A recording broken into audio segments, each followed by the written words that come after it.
Hi guys, how are you doing? So today is the 1st of December 2022 and today I'm going to be channeling Bram Stoker. The first time I've ever channeled Bram Stoker and I'm looking forward to it. I think it's going to be interesting. The reason for this channeling is off the back of the last channeling I did, and if you want to catch up with that, please do. To find it, go obviously onto my YouTube channel, go to playlists, go to channeling and scroll down to the bottom, because I think the most recent videos on playlists are at the bottom, and the series of videos, I think there's 4 or 5, and they are called something along the lines of channeling one of the UK's most controversial figures, which I did last week, and I think it was video 4 or 5, I'm not sure. The person that I was channeling, which was Jimmy Savile, mentioned energy vampires, and he was talking about himself in this respect. And didn't we? It just, with all this information came through about energy vampires, and I think I jokingly said something like, "I don't even think Jimmy had a mirror in his homes." He will have done. It was just me being a bit jokey about it. And then Bram Stoker came in, and it just got a little bit deep. And I think it was like video 4 or 5 in, and I was like, this just feels as though this part of the video needs to be done in another week when I've had a rest. So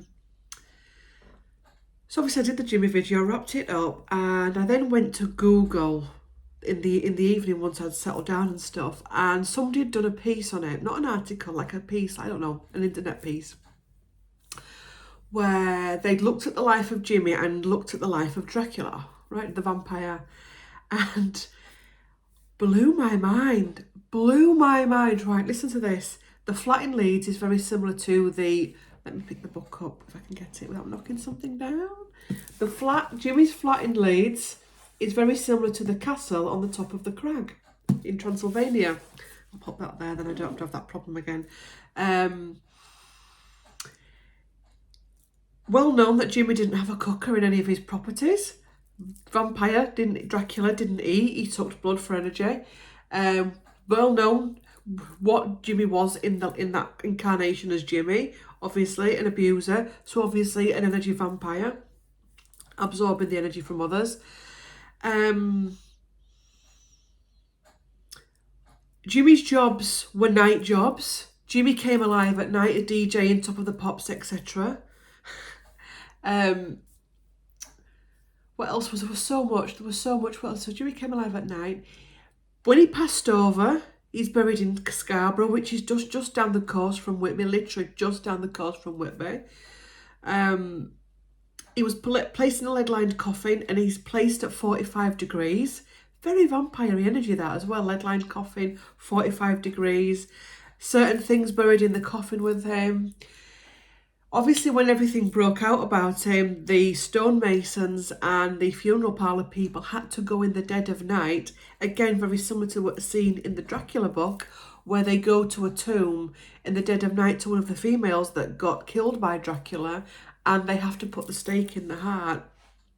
Obviously, they weren't going to put a stake in Jimmy's heart, but they had to remove the stone, the gravestone. Big marble gravestone it was, real masterpiece.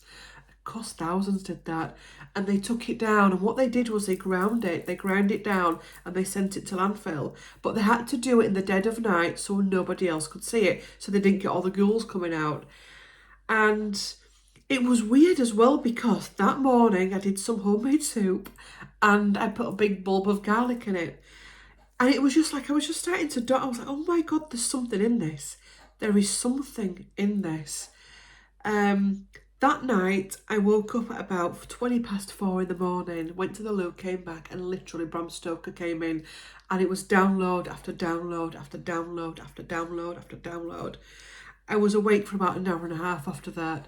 And what I got was, from the downloads, that Bram was able to tap. I've said this before about authors. I've done a series of videos on the Brontes as well. That's also on the playlist. And I think it was in the channel of Emily Bronte. She mentioned that as writers, you can tap in, not a lot of the time, not knowingly as well. When you're a writer, you can tap into portals. portals of the past, portals of the present, portals of the future. You can also tap into your own stuff. So as a writer, it's your own stuff, it's past life stuff, it's generational stuff, it's stuff from your community, it's stuff you've seen within your world.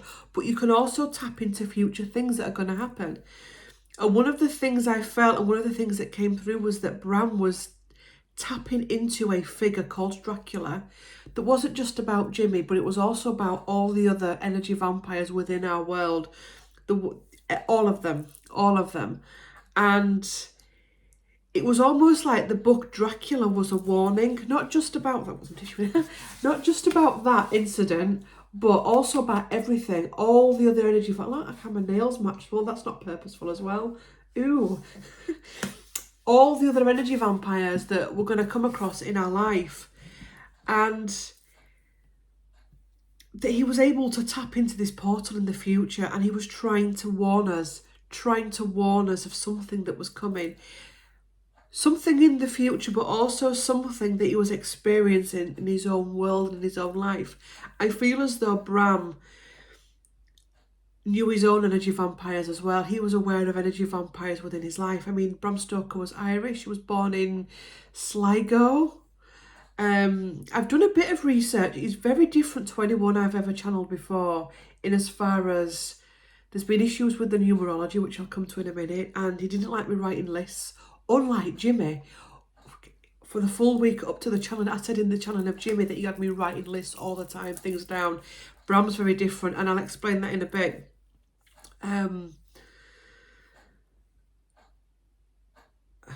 What was I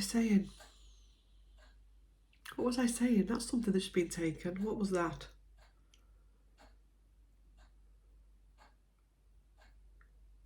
This is interesting. He wants to talk about energy and energy vampires and how we lose our energy as human beings.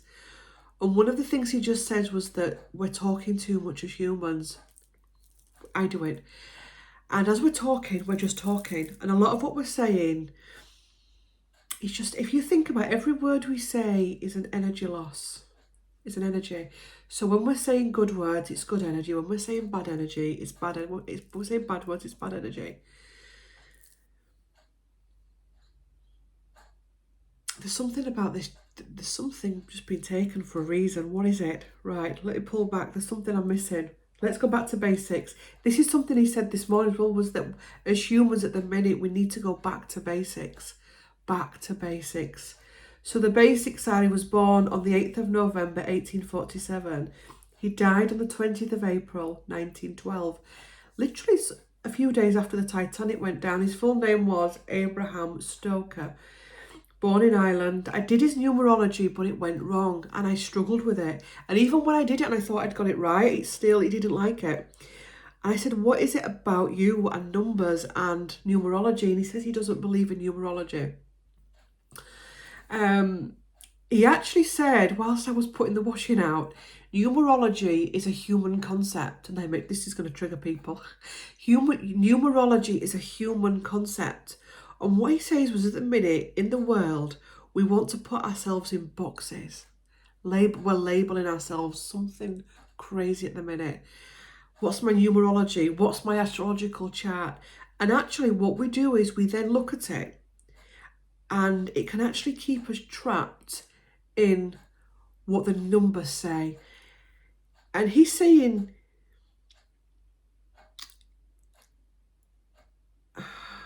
it's manipulated. And actually there is so much more to a human being than their numbers, than their numerology. Yes, there's symbolism in numbers, but too many people are losing themselves in numerology and writing lists down. Usually when I do a channeling, sometimes a week before, I'll start writing pinpoints down, and I haven't with him. And I actually sat down this morning and was like, oh my God, I've not written anything down. And I got really overwhelmed to write. And he says, don't write anything down. It feels as though he actually didn't like lists in his lifetime. As though maybe, you see, if you think about the book Dracula, his diary entries, it's not like once upon a time, A, B, C, D, E, F, G, end of story, happy ever after. It's all different diary entries from different people. And it feels as though when he was writing Dracula, the story was changing as he was writing. There's something about the story changing as he was writing it. That's it as well. When you read a normal book, it's just the person that's from A to B, the writer that's writing it. What it was with this book was different people, different perspectives, different people coming in at different times, different perspectives, rather than just one perspective. And this is a message as well. There are many different perspectives in one book. So imagine this book is a book, not just Dracula. Okay, don't. Imagine this is the book of your life. There are many different perspectives within those pages, many different perspectives. And each person sees there may be just one story and one theme going through it, but each person sees a different perspective. And each person that comes into your story has a different job to do within that story. And everyone has a different role. And this is something else he was trying to tell us. Everyone has a different role within our lives. He's saying he had many loves in his life and lost people. And one of the things in this is the feeling of loss and the feeling of different people coming in. And one of the things he realised towards the latter part of his life was that as one door closed, another one came in. So as one chapter finished and one diary entry finished, somebody else came in. And that each person's diary entry within his life was just as important as the first diary entry. So it starts off with Jonathan Harker, and we're getting really into the story with Jonathan Harker. Was it Jonathan Harker? This is where my ignorance comes in. Yeah, it was. And then all of a sudden, Jonathan Harker's journey, all of a sudden it changes into somebody else. And it's like, oh.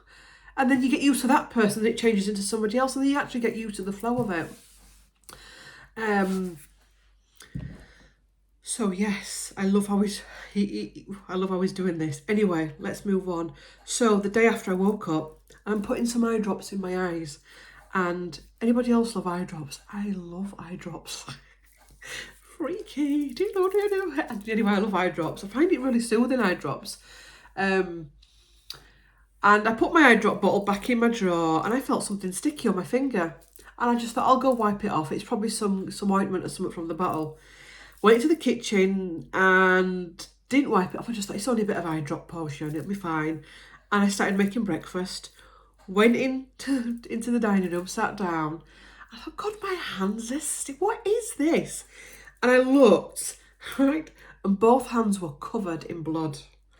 And I was like, shit, that's not good. We've been looking on the flickering lights.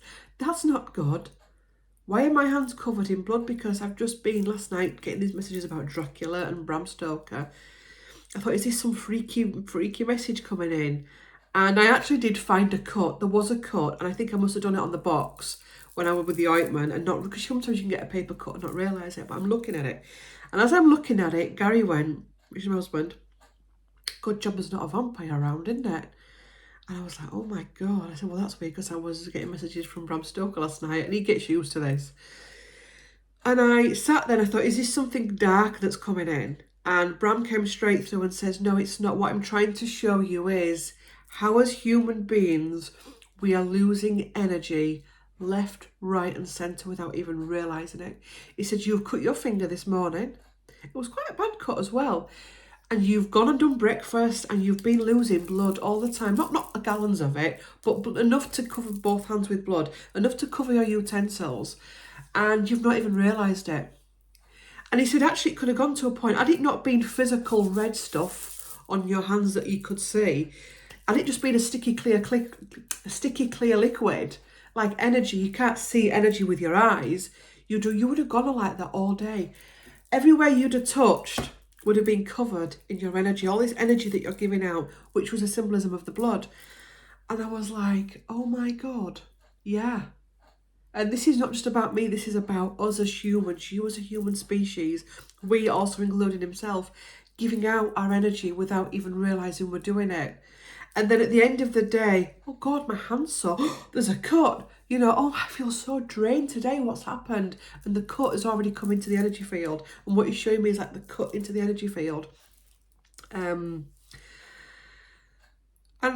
One of the things he said when I was getting the messages during the night was that he wants to talk about energy vampires, and he wants to talk about our role in that and what we need to learn from that. Also, as well, the imbalance in relationships. Before we go any further, he wants to bring in some politics about the books. About his book, Dracula. I mean, he's written other books, but the one I'm talking about is Dracula, right? So a few days ago, I went on to do a little bit of Googling. Do you know what? Anyway, move on, don't get controversial. So I went on to do some Googling. And there were some book vloggers online and doing videos, etc., saying that he's misogynist and saying that it's this and saying that it's that. And I was like looking at it and I was like reading it and I was like, was it? And I sat with it and I thought, wait a minute. This is a Victorian gentleman, a Victorian man, that's written a book in Victorian times at a time that's very different from now, where the roles of men and women were very different. And the attitudes of men and women were very different. And the attitudes towards men and women were very different. And I actually felt a rage for him, because it was as I wanted to say, leave him alone and stop bringing things into these books that are not there. This is a Victorian book from a Victorian author during a Victorian time when life was very different. Therefore, it is not misogynist. Therefore, it is not whatever you want to call it. It's a product of its time. If he'd sat down in the modern world and written it, even then, I just think, I actually read that book and didn't see any of that. I just saw different characters playing a role. And some of the things I think people are seeing in the world is stuff that's within them, the traumas that are within them. And rather than dealing with that, they're going and they're projecting it, energy vampires, projecting it into other people and other people's stuff. There's also a thing surrounding him about sexuality, and when I actually asked him about this, one of the things I got was that, again, here is a Victorian man who was born during the Victorian time, a very different time to us, and that is his private life and should stay his private life.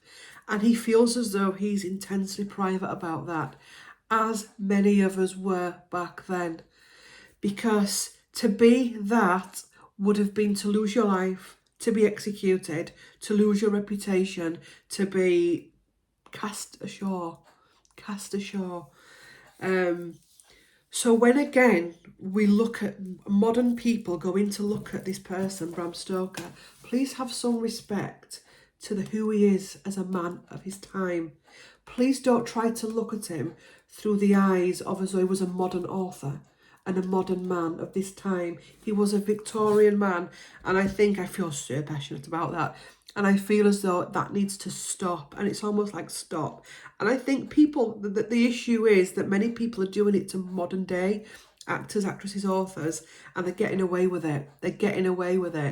They're bullying online, they're trolling online, they're accusing people of things online, and they're getting away with it. And now they're stepping into historical things. And they're actually turning a lot of things dark that were not dark. It was what was happening at the time. And the thing is, there is this awful energy now wanting to rewrite it and make it, and you can't rewrite history. That was a product of its time, and I think it needs to have a line drawn under it. And it feels as though maybe this is younger souls, younger people that are doing this. One of the things he said about sexuality was, sexuality is a way of being. It is not a fashion statement. And again, there was that theme coming in. People saying he was a gay icon and stuff like. I really found it really cringe, actually. Again, when you think about the time he was born, to say he wasn't. If there was stuff with his sexuality, he did marry. If there was stuff within it, then back in those days it had to be behind closed doors, to start turning him into something that he wasn't. And also one of the things he said was that we shouldn't need icons to be somebody. And actually, to be that kind of a person then to be a gay man in Victorian times. It was actually only those that were genuinely gay that were gay. Whoa, controversial, Claire.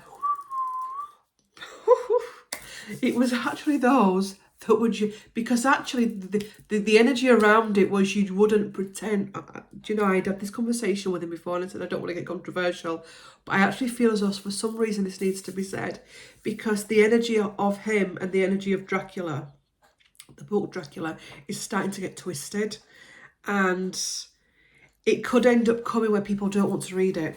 And I think this is a theme that's coming for a lot of older authors, bygone authors, where their books and their work is going to start becoming twisted and people are going to start projecting their own stuff into it. It's like the whole Heathcliff and Cathy thing.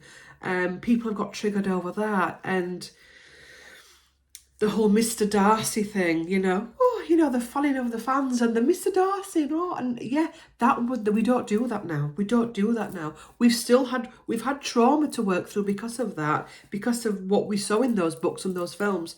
But ultimately, those were books of their time. And if we want to read from them, yes, learn from them, but don't misogynist, racist and that's it, and homophobic and that, and it's just labelling, and we just love labelling people. So it's about stepping away from that. And what he's saying is he wasn't misogynist. It was at the time. He's actually saying he had great respect for women, great respect for men, and he said it's bizarre when you're sat over there looking into this earth at the minute, how we're poisoning everything. Everything's getting poisoned and everything's getting twisted and manipulated, and to a point that some people pick this book up and just see the story, and some people pick it up and they'll see it and then they'll see it, and they're just twisting things. And there's this energy of twisting things. And he's saying that this is a form of energy vampirism as well, twisting things. And we're twisting what each other say as well. We're twisting what people say to fit our own narrative. If you want to be the victim of a situation, then you're twisting things to become the victim of a situation. He's saying that many people like him lived in times like Victoria, for example, Victorian times, that couldn't be who they wanted to be, and they're reincarnating, and they've had to do a lot of work to be able to become out and to live balanced, loving lifestyles. And a lot of this energy that's coming out at the minute is actually impacting that, and it's actually, rather than helping it, it's derailing it. And he said it's actually making people that are genuinely gay, that are born gay. They're not just doing it as a fashion statement. It's actually drawing them under, if that makes it. It's doing what happened in the Victorian times for very different reasons. Right, so we're going to draw a line under that then. So I pulled some cards before I came onto camera. So yes, he wasn't misogynist. If there, again, people say, there's elements of homosexuality in it because he's made such a big thing of the Jonathan Harker character, and it's like, it's just it's going a little bit too far. And channeling Bram Stoker, that's the energy that I'm feeling, and that's what I'm feeling he's saying, that let's not poison things. There was a very clear message in this book, and it's about energy vampires. So I started Googling just as I sat down, and I typed in Bram Stoker and paganism. I don't know why, I just got drawn to and I came across another article where somebody had written about how reading this book helped them to understand energy vampires and helped them to heal. And the author went in to describe how, take it into the book, Jonathan Harker meets Dracula, and Dracula makes Jonathan Harker feel like the most important person in the world. And Jonathan Harker goes in and he's quite vulnerable in this big castle and this mysterious count, and Jonathan Harker, he then starts to absorb information from Jonathan Harker. And meanwhile, he still knows nothing about Count Dracula, and he's drawing all this information. And he then finds out that Dracula doesn't eat food and that Dracula keeps silly hours, and then Dracula can't look in mirrors. He can't. When does he see Dracula in a mirror, and then no, there's a mirror and he doesn't see Dracula in a mirror, and then again that symbolises energy vampires not being able to see the damage that they're doing, and then bit by bit, he builds Jonathan Harker up to then take him down. He then moves story on to Whitby, and then he starts to destroy the people around Jonathan Harker. You see, it's like narcissistic relationship as well. Starts to destroy the people around Jonathan Harker, starts to isolate him. This, in the meantime, has had a real big impact on Jonathan Harker, physically, mentally, and spiritually, and he's had to go off into hospital. And many people can't see what Dracula is doing. He's literally like that, and they're just letting him. Many people can't see it, and then a group of people start to see it and dot the I's and cross the T's and start to dot the dots and make sense of what's happening and come together as a group. And I think that that's the message also about people coming together as a group. You know, when you're going through this kind of an energy thing with an energy vampire and nobody else is seeing it, you can feel really isolated. And it's about more and more of us starting to see it. More and more of us starting to see the manipulations of it. He's saying that he struggled with people. He struggled with people. And he's very aware of energies. Very aware of energy. He struggled with sights, sounds, smells, noises. I wonder if there was a bit of Asperger's there, you know, something like that, autism. Because I'm being now drawn to Emily Bronte, and that came up as well with Emily Bronte, that there was some type of Asperger's or autism there that obviously went undiagnosed, but enabled these people, thinking about the Brontes now and Bram, to go into new realms and bring out this energy for these books. Yeah, I might have to look about Asperger's and autism, about imagination, and it's not imagination. He's saying it's not imagination, it's something to do with the third eye. And a lot more people are going to be labelled with illnesses, and it's down to things they're seeing with the third eye, which we know about that. He wants me to talk about the cards. So I pulled some cards off camera, and we got Spirit of Shadow, Star-Crossed. So this is a man that had huge amounts of shadow to work through. I also hear the word star-crossed lovers. So yeah, his love life wasn't a happy life, and it feels as though that's another reason why we can't go trampling in it, because when there's been such open wounds, it's almost like when someone's been in surgery and you go to see them and people want to touch them and that it's just like, just step back. They've been in surgery, there's wounds, there's open wounds there, there's scars, there's cuts, there's stitches.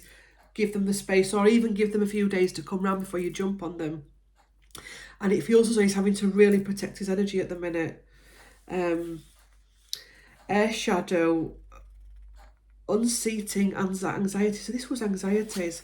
Also as well, I need to bring in the fact of where he grew up in Ireland. And he grew up in Ireland at a time when there was certain disease. Don't correct me. Somebody will. Correct me if I'm wrong.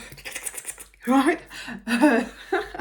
Apparently there were diseases going on around in Ireland at the time when he was a child, and apparently the doctors of the day would sign the death certificates of people that were actually dead to stop them living and spreading the disease. And they would be put in coffins and buried, and this had an impact as well, which again, the Dracula story. This had an impact, so there was a lot of darkness around Ireland at that time as well. So it's the 1840s, 50s, that kind of, it's been 1850s when he was a child. There was a lot of darkness going, and he absorbed, as did a lot of the other Irish children, absorbed a lot of darkness. Very similar to the Brontes, actually. They absorbed the darkness of Haworth, the graveyard. He absorbed the darkness of what was going on in Ireland. But all of this darkness that he absorbed was like, it was almost like it was saving up within him to produce this work. One of his soul contracts was to produce Dracula. because people have got such comfort from Dracula, especially people that have been the victim of the energy vampires, which are real and exist. He actually showed me the entity that is responsible for energy vampires. It's demonic. I'm not going to go into it too much. It's demonic, and what it does is it latches onto the person, the host, and the host is someone that's been traumatized. So our energy vampires in our world are actually the victims of trauma themselves. So it latches on and it drains the host. So what the host then has to do, it has to then drain something else. So then they latch onto somebody else and drain, and then the victim, and this is why we've got such an issue at the minute with narcissism and energy vampires, and it's almost as though we're all in some way, shape or form absorbing energy from each other. Absorbing, and there's so much absorbing, but there's no giving back. Being aware of your end. There's something with him and his incarnations. It's very sciencey. About energy and energy fields. I like tuning into the energy of Tesla now as well, about energy and about how I'm doing this reading in the middle of winter where there's a big question mark on energy. There's a reason why we're being drawn to energy at the minute as a collective. Energy shortages, money shortages, cost of living crisis. We're being drawn to energy, the house energy, our energy, the global energy, about how we use our energy. How do we use our gifts? He's saying he could have gone under with a lot of the issues he had in his life, but rather than go under, he created something. And yes, Dracula's quite a dark book. It is quite a dark book, but it's also the book of hope, and it's also the book of resilience, and it's also the book of things working out, and that out of deep trauma, deep darkness, deep terror can come a true enlightenment, true community, true healing, and that by embracing the dark Dracula figure, Dracula can actually help to bring us home to ourselves. So Dracula is a figure that people fear, but actually Dracula is a figure that can, if we allow him to, and we not allow us in, like that, like we have been doing through many different incarnations. If we allow if the dark has come, this is very much like the Jimmy video, the dark has come into our life, what are we going to do with it? Are we going to say, God, I'm a victim of energy vampires, and there's such an energy vampire, and they're such an arc, and they're such an arc, to go, you know what? Pulling in the energy field. This isn't about me. This is about something within that person. And this isn't about narcissistic going, this is about them and their stuff. I'm perfect. This is about, actually, no.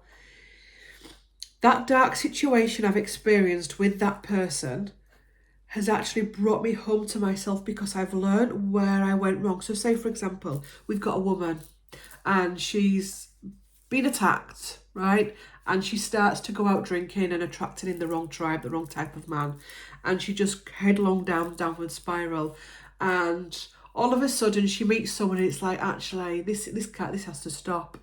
She wakes up and she goes, right, I can't do this anymore. Yes, that dark Dracula energy came into my life. But ever since that, I've just done that, drunk that, played in that, and I've just made it worse. And now I need to use all that darkness to wake up to who I am, wake up to my traumas, not my neighbours' traumas, not my parents' traumas, not the trauma of the elite, not the trauma of that person, but wake up to my own core traumas.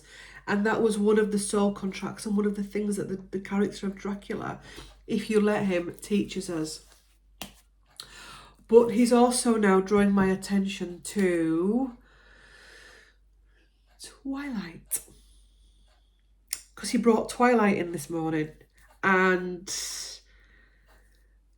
he said, I wrote Dracula in a time that vampires were feared and people ran from vampires, or this vampire energy, this real negative energy within us. He says, now you're sexualizing them. Now we've got books out there, we've got films out there where not only are you going, oh, but you're actually chasing after him or her. You're wanting to be in the vampire's coven.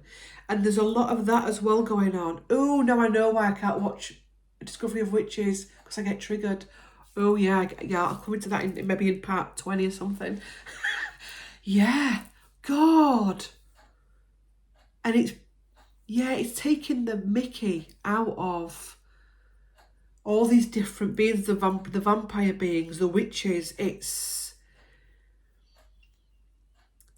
We've gone from trying to bring down the dark, trying to highlight the dark, trying to heal from the dark in books like this, trying to highlight the dark, to now we're like, oh, if you think about Twilight, I mean, I've read Twilight. I've not watched the films, I've read Twilight. But if you think about Twilight, if you think about vampires, I mean, vampires are characters that we run from. And you think about modern day life and modern day relationships, especially amongst the young, where it's quite toxic at the minute. It's quite toxic. And it's this energy of, explain it correctly, Claire, making energy vampire and narcissistic relationships, which is what this Dracula's about and what the vampire stands for, sexy. It's making it it's not classy, it's making it fashionable. And now we then had a girl, as in what's her name?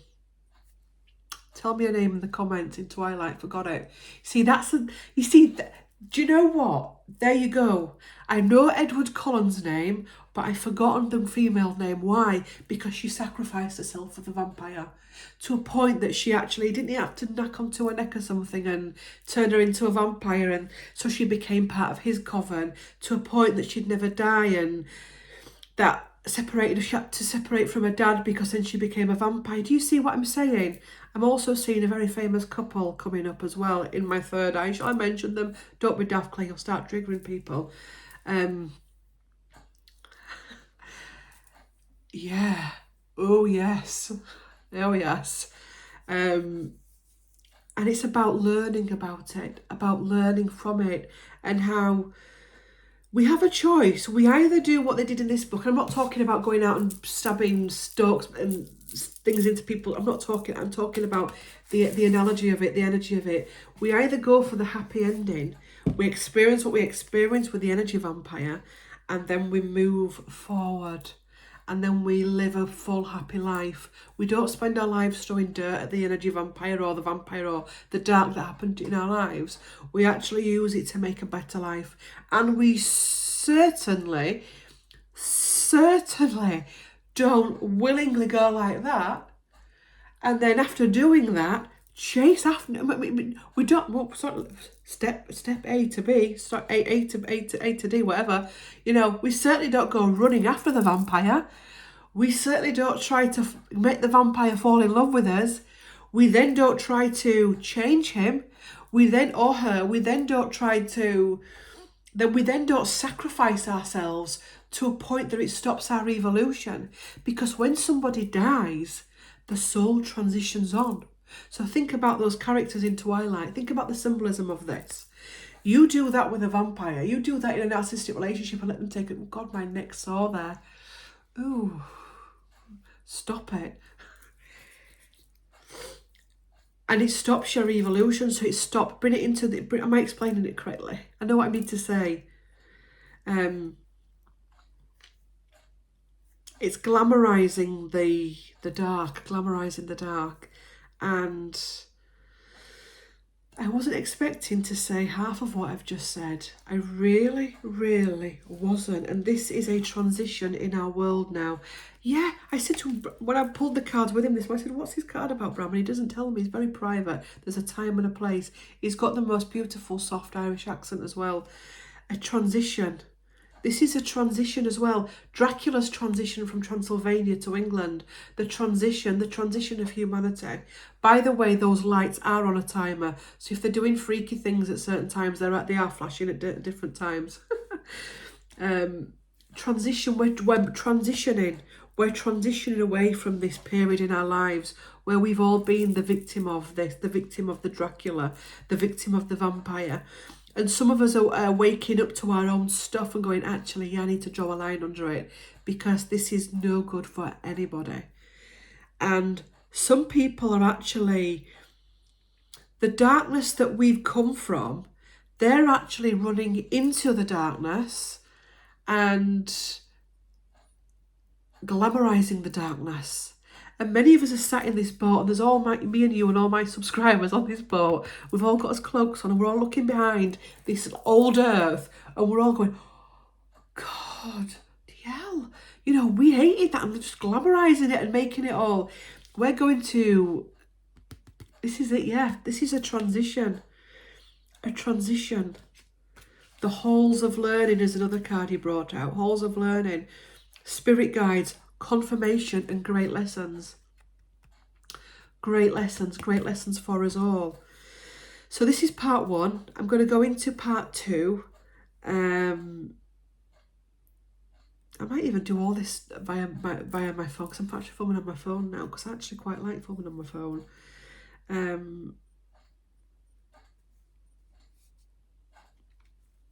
Yes, have you enjoyed that? Have I explained that thing with Bella? It was Bella, was it Bella? See, I had to go through a lot to remember that. But what I'm saying is, was it in? I don't know. Yeah. What we're learning about ourselves. How is this going to go forward? How is the channeling going to go forward? He's saying he wants to talk directly to us now. So I'll turn off this and I'll see you in part 2. See you later. Bye.